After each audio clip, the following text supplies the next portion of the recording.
Welcome to Health Coach Talk. You are going to love this episode because we are doing a deep dive into thyroid functioning. We talk about how you come to be diagnosed. I share my story, where she was going to my internist, brand new doctor that I just started seeing, and he said everything looks fine, but there's one lab value that's out of whack. That's TSH. I had no idea what it was at the time. This was many years ago, and before I knew it, I had my prescription for Synthroid and sent on my way, and was told you just have to be on this for life. I wish there had been other options. I wish I had had the opportunity to work with a health coach, because if I had, then we would have worked on lifestyle, and I would have realized that my life was pretty out of whack at that time. High stress levels, I was over exercising, I was eating badly, and it's possible that my thyroid health could have improved with lifestyle change, with some natural supports. And we get into Dr. Amie Hornaman's story as well, because she is my special guest. I have admired this woman for some time. She is the brilliant Thyroid-Fixer. Let me tell you a little bit about Dr. Amie. Dr. Amie Hornaman, aka the Thyroid-Fixer, is host to the top-rated podcast in medicine and alternative health, The Thyroid-Fixer. She's the founder of the Better Thyroid and Hormone Institute. This is an organization with transformational proven approaches to address thyroid dysfunction and support people returning to full health. She has been prescribing thyroid and bioidentical hormone replacements. She has the ability to do that in all 50 states and most of Canada. She's the founder of the Fixxr supplement line, which has supplements that specifically address the struggles that Dr. Amie sees in her patients, such as inability to lose weight, fatigue, low libido, hormone imbalance, and more. She is on a mission to optimize you and give you your life back. Her passion for thyroid health was born from her own personal health challenges. She was competing in MPC figure competitions and encountered severe symptoms, faced multiple misdiagnoses and ineffective treatments. This experience ignited her commitment to helping others who are navigating similar health struggles and the often confusing medical landscape. So we are going to talk all about hormones, specifically thyroid, although we touch on how it's connected, how the thyroid's connected to other hormones. So I hope you will enjoy this conversation. I know I really enjoyed recording it. Welcome, Amie. Can you share how you got into this, how you became the Thyroid-Fixer? Well, thank you, Sandy. It's my pleasure to be here. And, I think like so many of us in this space, we've had our own health struggles that led us to a place of helping other people with that same thing. So no different for me. If we back up more than 20 years ago, I was competing in fitness and figure competitions and doing fitness modeling. And for those of you who don't know, basically you have to diet down and you're on a really strict diet. You're hitting the gym twice a day. And, logically, I don't care whether you believe in calories in, calories out or not. The body should lose weight on that kind of very strict, calculated regimen. But, and I had done many of them. Oh my gosh, I had done maybe 20 different shows and photo shoots, and I would approach them the same way, dieting down. This one show in particular I was getting ready for, I would step on the scale to report back to my coach. And every time I would step on that scale, it was going up. And I'm talking 10, 15, 20, finally 25 pounds. At the 25-pound mark, I stopped getting on the scale because, of course, at that point, depression, self-blame, embarrassment, all of that starts to set in. I feel like I'm being judged at the gym as people are like, oh, she's eating the donuts, isn't she? Instead of asking me, hey, what's going on? Are you struggling? Nobody cared. They just judged. But my body was literally rebelling against me. So I dropped out of the show and I started going to doctors because that's what we do when our body rebels against us, right? So I started, of course, with my family doctor, my PCP. And I remember him telling me, "Oh, you're normal. Everything is fine." And I walked down, I'm like, I'm not normal, nor am I fine. Literally, there's something going on inside me that I can't control. I can't control the weight. I can't control my lack of fatigue. And I was only in my 20s. So I went to get a second opinion, and I ended up going to 6 different doctors who all misdiagnosed me. And now we hear the term medical gaslighting that I can totally apply to back then at that time. That's exactly what I was being given. It's just medical gaslighting terms. It's all in your head. Just eat less and exercise more. Just ridiculousness. And finally, the 7th doctor actually touched my throat and said, swallow. And when she did that, she goes, oh, you have a goiter. Okay, we're going to ultrasound you, but here's a pill. You have hypothyroidism, you have Hashimoto's. Here's a pill. So I left her office and I was so excited. I had a name for what was going on with me. I had a diagnosis and I had a pill. So I thought this pill was going to do everything for me. And I gave it 5 months and no change. I mean, I did not even lose a pound. So I went back to her and I laugh. I joke that back then, I think it was the big gateway computers that I was on, right? So I start Dr. Googling like we all do as well. And I find, oh, wait, this pill that I was given is T4. That's inactive. That's the inactive thyroid hormone. And then there's another thyroid hormone called T3. There's another one called T2. Those are both active. Why am I taking the inactive form of a thyroid hormone when I need the active form? So I went back to her and I said, I did some research and here's these other thyroid hormones. Can we maybe implement that? She goes, no, I don't do that. I just do standard of care. And this is what we're told. We check TSH. And if that's high, we give T4. End of story. And I said, well, I'm going to find somebody who does. And I kept hearing the name and I heard it more than 3 times, when like God or the universe gives you something like multiple times from multiple different sources, you're like, okay, I'll listen. I kept hearing the name of this functional medicine practitioner. And back then we didn't even use the term functional yet. I think we were still on integrative, alternative, sure. Right?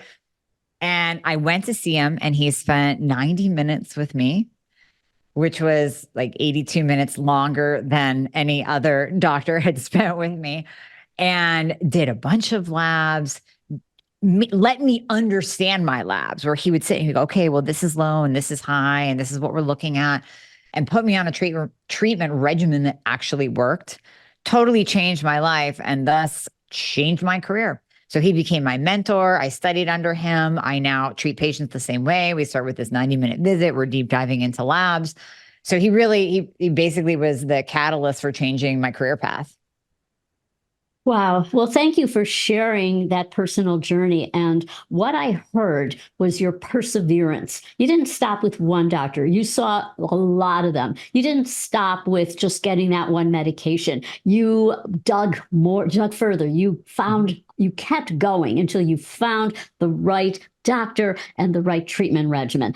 I wish I had your courage and had been as perseverant, because in 1986, I was 36 years old and went to a new doctor and he said, oh, everything's fine, but no, one lab marker is off, your TSH. I had no idea what that was. And, I'll put you on Synthroid and you'll probably have to be on it for life. And that was that.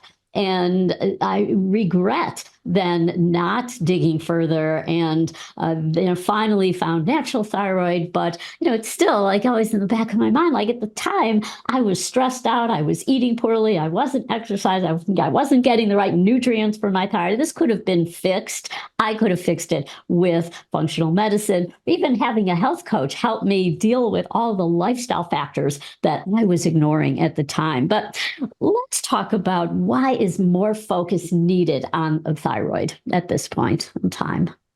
Because it's the master gland. And I'm actually shocked that more focus is not placed on the thyroid, even in conventional medicine. When you really look at what is the thyroid gland, it runs your entire body. So it's controlling our metabolism, our blood pressure, our body temperature, our heart rate, our gastric motility.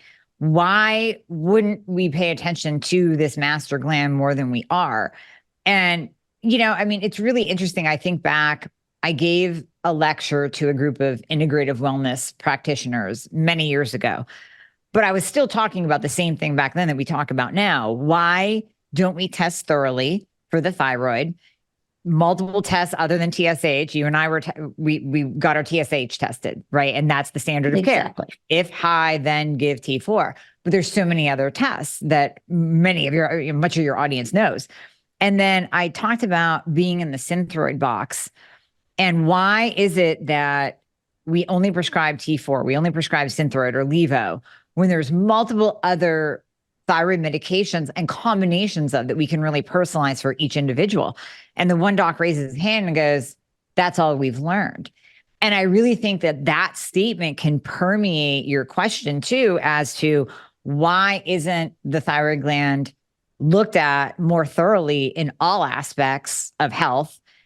It really is what people learn. And even functional practitioners. I mean, I think a lot of functional and integrated practitioners need to step it up too when it comes to the thyroid, because they overlook it, or else they'll only give Armour thyroid because it's natural. It's like, no, we have to personalize this treatment for the master gland. That is so important. And we train health coaches, and I really believe that if you're listening to this and you are a health coach, of course, you're not going to be prescribing for the thyroid, but you can heighten awareness. You can be that person's advocate to help them to take charge, to keep going until they get the right answers, until they feel better. And just like you weren't satisfied with the first doctor, the seventh doctor finally found someone. So can you share a bit about what is the proper way to treat the thyroid, given that it is not one size fits all, and that natural might not be the best route for somebody? It's not always. No, there is no one size fits all whatsoever. So, many of the health coaches listening right now. So you have, let's say, a client who is struggling with hypothyroidism. And let's say they are, we'll call it stuck on T4. They are on T4 only. So I'll give you some stats just to keep in the back of your mind that you can then share with your client as well. 2% of the population do well, and I'm going to put do well in air quotes and come back to it. 2% of the population do well on T4 monotherapy, T4 only. 98% need T4 and T3 combined or T3 only. 98%. Now these are stats directly from A4M. And they pretty much fit. Now, the only thing I would question is the do well in the 2%. When you ask a person how they're doing, I think much of your audience can resonate with this, because we'll ask our clients, how are you feeling? How are you doing? Or even the person on the street, the person next to me in the airplane, I had a conversation with, and this is what really kind of sparked my brain into thinking through this do well scenario. I sat next to a woman. She said, oh, yeah, I have thyroid issues. She asked what I did. And I said, well, what do you take for it? She says, Synthroid. She goes, but I'm great. I'm doing great. I don't need to change anything. My doctor says my labs are fantastic and I'm fine. Meanwhile, I'm looking at her. Her hair is thin and straw-like as I've ever seen it. She's carrying around maybe an additional 50 to 60 pounds, looks completely unhealthy. And I'm thinking, is this your norm? Like, you believe that this is doing well, doing fine. So of that 2% of the population who claim, oh, I do well on T4 only, are they? Like, do you have hair loss? Do you have constipation? Do you have fatigue? Do you have weight that won't budge? Are you putting on weight? Do you have memory loss or brain fog, dry skin, dry hair, losing the outer corners of your eyebrow, joint pain, muscle pain? That's not doing fine to me. So really, we have to look at the thyroid treatment paradigm as breaking out of the T4 only. If someone's on T4 only, you need to encourage them to get further help. You, as the health coach, can do all the things in the world to increase that conversion of T4 to T3. Proper diet, keeping insulin levels low, making sure their nutrient status is up, magnesium, selenium, vitamin D, iodine, all the things, keeping stress low. Meditation, body work, breath work, sleep, all of that is important and will absolutely 100% help them. But if you do all of that and you still have that unsatisfied client that's like, Thank you. I feel better, but the scale still hasn't moved. I am not growing back any hair. In fact, I keep losing my hair. If they're reporting that, then that's when you have to look at their thyroid treatment. If they're stuck on T4 only, now we have to do something. Now we have to encourage them. Okay, it's time to get a new doctor. You really need alternative therapy if you want all of this to work together, all of the recommendations that you're doing as a health coach to work and coincide with what we'll say, not Western medicine, but functional medicine can actually do for the person. And then it's like this beautiful symphony where the person actually gets better and they're praising you for it as the health coach. So like, yes, you saved my life. All of your remedies and protocols absolutely worked because they got on the right thyroid treatment. So important to have those conversations, to ask those questions. And that's what coaches do best. They ask the right questions. And so someone's thinking, maybe I need to go further. Maybe I do need to basically challenge, like, okay, I've been on Synthroid, maybe it's not working, and maybe I need to explore other routes. I've heard you talk about T2. I'm literally clueless about T2. Can you describe what is T? I thought it was just T3, T4, and you're talking about T2. What is that, and who can benefit? Should we be considering this? Absolutely. So T2. So the thyroid gland produces 4 thyroid hormones: T1, 2, 3, 4. So we've already determined T4 is inactive. We know that T3 is active. T1 is also inactive. So we can kind of set that aside, put it in the corner with T4. We move over here, T2. It has over 30 years of research on it. I've been studying it for 15 years, but it has over 30 years of research. And it turns out it is a very potent thyroid hormone that affects our energy metabolism. So T2 can actually raise your resting metabolic rate, the amount of fat that you're burning just sitting there. And it works at the mitochondrial level. So it does stimulate ATP production. It stimulates brown adipose tissue. So it will turn white fat into brown fat. And there are multiple studies backing this up.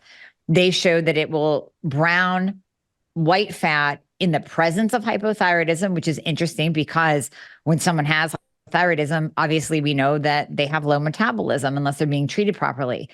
So even in a hypothyroid state, we're seeing this browning of white fat, white adipose tissue.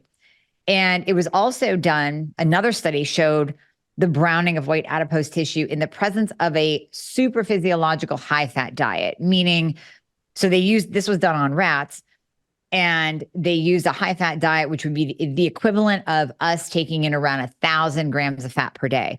So even in that high caloric, extremely high fat scenario, we still saw the browning of white fat. In human studies, we see an average of a 9-pound weight loss in 30 days and an average of a 4% reduction in body fat when used between the 150 and 300 microgram dose. Now, you really can't get that except in supplementation. Yes, there's some T2 in things like Armour thyroid. So again, back to the treatment, Armour is great as a natural. That contains T4 and T3. Obviously, there's Cytomel and liothyronine, which is T3 in and of itself. And we can pair that up. We can pair up T3 with T4. But when we add in T2, we get a little bit more of a boost. We get a boost in that metabolic rate. We get nice, steady energy with that client throughout the day, especially those who are dealing with high and low energy kind of surges throughout the day. And then we'll also see that there's no thyromimetic effect and no cardiovascular effect, meaning it's not going to jack up someone's heart rate like the fat burners of the old days. T2 is really coming into the research space as a very potent and potential anti-obesity treatment because we know the GLPs have their place, but come with a significant amount of side effects such as lean muscle loss, paralysis of the GI tract, and then even facial loss, like we're hearing about Ozempic face and Mounjaro face. So with those side effects, we need something for the treatment of obesity. And T2 is really coming into the scene as a potential treatment. And the bonus is that it is in supplemental form. So we're not in the scenario of, hey, you need to get a new doctor who understands and we'll put you on T3 in addition to your T4. And you as a coach, as a practitioner, can use T2 with these clients who are stuck, whether they have a thyroid condition or not, to really help them get to that next level, especially in weight and energy. As you know, Sandra, I mean, you're so in shape right now. You're so tiny. I would never, ever think that you ever had a thyroid problem or a weight problem. But as a woman, right, you know that when you're tired and whether you're raising a family or not, if you're not raising a family, you're trying to get through your own day or run a business or have a career or get stuff done. When you're tired, that almost brings on depression. And then add on top of that weight gain where your clothes just keep getting tighter and tighter and tighter, and you're busting your butt, you're doing all the things, you're eating well, you're getting your workouts in, and the weight still won't come off. That is just such it weighs so heavily on a woman's mind. If you can get her to lose a little bit of weight and feel a little bit better through the day with her energy, you have now a happy, compliant client who will now do all the other things. But if she doesn't see progress in the beginning, she's just going to throw the towel in with everything else that you're recommending. So I really think that this is a potent treatment paradigm shift that we can start implementing to ultimately have happy clients. This is good to know. So this is supplement form. So this can be something someone can go and get as a nutraceutical. And is this particularly sold in combination? So you have products. Can you share a little bit about why you chose to create a nutraceutical product or products? Absolutely. So there's a little bit of a story behind it too. So I'm glad you asked. So back when I started studying this 15 years ago, it was in, we'll call it a bro science formula. You know, that the really angry supplements that are out there for bodybuilders and powerlifters, and they all have these really like crazy gym rat types of names, right? So this particular product was called, gosh, I even forget. It was like Chaos Cannibal, something like that. And so it was really hard for me, even though I knew it worked. I tried it on myself. I was trying it with patients. It was really hard for me to tell a 45-year-old woman to be taking this angry named supplement. And that particular one had caffeine in it. So you did kind of get the jitters. And that's not really, I mean, when you're dealing with adrenal issues, you know, we don't want to add on caffeine onto an already stressed system. So I knew I wanted to formulate this myself eventually to be able to use it with my patients. So fast forward 15 years, reformulated. So yes, we had the T2 in it, which is 3,5-diodo-L-thymine. So this is in my product, Thyroid-Fixer. We have 3,5-diodo-L-thymine in it. And then we have L-tyrosine, which also supports thyroid gland production, T4 to T3 conversion. It's fantastic. Most people do not tolerate L-tyrosine. It's very, very rare. I've had a couple emails from random customers. They're like, I can't take L-tyrosine. Like, okay, it's an amino acid. You should be able to tolerate it. And then I also have T2 in my Metabolism Fixxr product, which that's a newer product that was just released about 6 to 8 months ago. And what I added to that was Suppressa, which is a trademarked ingredient that suppresses appetite. Because again, going back to the GLPs, this is the big thing right now. Everyone's going on a GLP and it's suppressing their appetite, but it's slowing gastric motility on top of it. So if you have a hypothyroid patient that already has constipation and then you put them on a GLP for weight loss, they actually could get paralysis of the GI tract. So with Suppressa, it's taking the edge off their cravings and it works really nicely with T2. So yes, that is why I formulated these myself, because for a long time, you really could only get it in these bodybuilding style of products. And to my knowledge, mainstream wise, myself and maybe 1 or 2 other companies formulate T2. So it's still a very new nutraceutical to, we'll call it the normal health people. Like all of us integrative functional biohackers, we're not the angry gym rats. Yeah, well, this is very good information to know about. Can you talk about how the thyroid is connected with other glands, or other hormones, I should say, and how don't look at something in isolation, but look at the whole system and all the hormones and how they interact with one another? Oh, they're just so beautifully intertwined. I mean, I'm still fascinated daily when I look at blood work, and you put the pieces of the puzzle together. You go, oh, look, here it is. Here's the story. So we know that the thyroid gland controls insulin secretion, blood glucose regulation. I see insulin resistance in easily 90% of my patients with hypothyroidism, and you do have to step back and go, okay, which came first? Did the hypothyroidism cause the insulin resistance? It's usually that direction. Although we also know that insulin resistance will increase reverse T3, and then it's just very inflammatory to be in a state of insulin resistance or even, full-blown type 2 diabetes. So that inflammation could also trigger Hashimoto's because that's a stressor on the body. So any stressor on the body, hormonal shift, infection, even just a divorce, a move, whatever that stressor is, can flip that Hashimoto switch. Excessive dieting, like I did, excessive exercise, excessive dieting, that can turn on that Hashimoto switch. So insulin resistance for sure is connected, both bidirectional. And then we move into the sex hormones. So we know that when the thyroid gland is off, we will normally see lower than normal sex hormones. You might have a 35-year-old, which I just had yesterday, looking like she's almost in perimenopause, menopause with her hormone values. And again, she's been walking around untreated or mistreated for years. That hypothyroid state starts to affect her sex hormones as well. So progesterone drops earlier, testosterone drops earlier.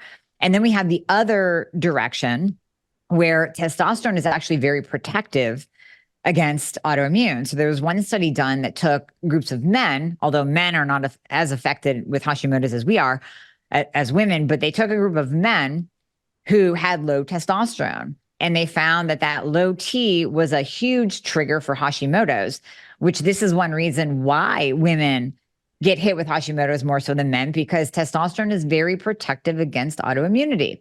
And since we have naturally lower levels of testosterone as compared to a male, we have more autoimmune conditions and more presence of Hashimoto's.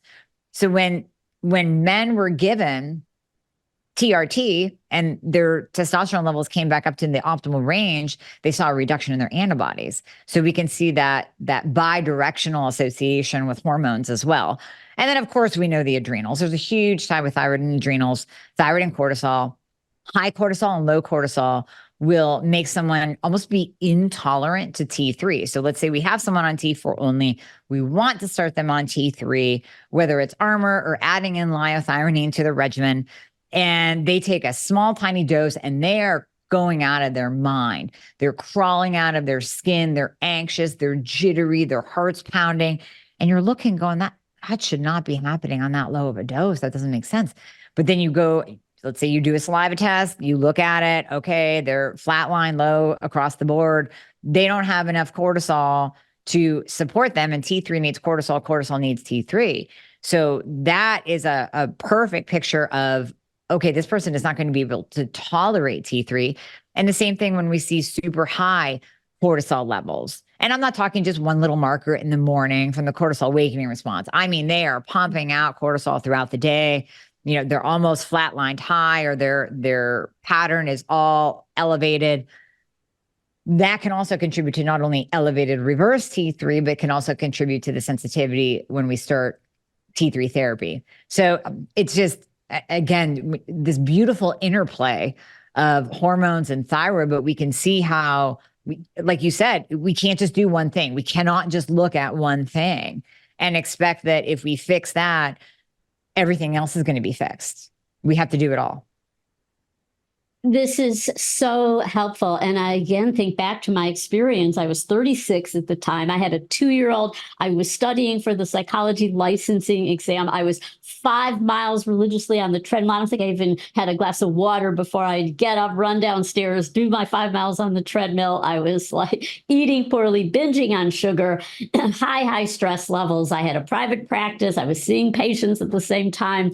And no wonder I was out of whack. But one marker, TSH, and we'll put you on Synthroid. So Yep. The importance of working with a practitioner who understands that there's the interconnectedness, and helping somebody with not just the medication, but also looking at the importance of lifestyle and the symphony that of all these hormones and how critical that is. So we need a lot of education out there to help people, especially women, become aware that they can take charge of their health and they can feel better. And you are leading the way. And you are really a trailblazer. And I just, again, admire your courage. Take a stand in this space and really make a difference. So as we come to a close, how can people find you? So you can go to my main website, which is dramihornaman.com. And then the supplement website is betterlifedoctor.com. On all social platforms, I mean, you can add Dr. Amie Hornaman on Instagram, on YouTube, on Facebook. So you can pretty much find me everywhere. And then my podcast is the Thyroid-Fixer podcast. And any practitioner listening that is interested in possibly connecting, collaborating, setting up an affiliate account, a wholesale account for T2. If you find that that's going to be beneficial to your clients, you can also reach out at sales@dramihornaman.com, DRAMIE, and then my last name, HORNAMAN.com, and we can set you up with that. Well, thank you. The Thyroid-Fixer, so important to pay attention to the thyroid. So thank you so much for being on this podcast. I really enjoyed talking with you and learned a lot. It is my pleasure. Thanks for having me.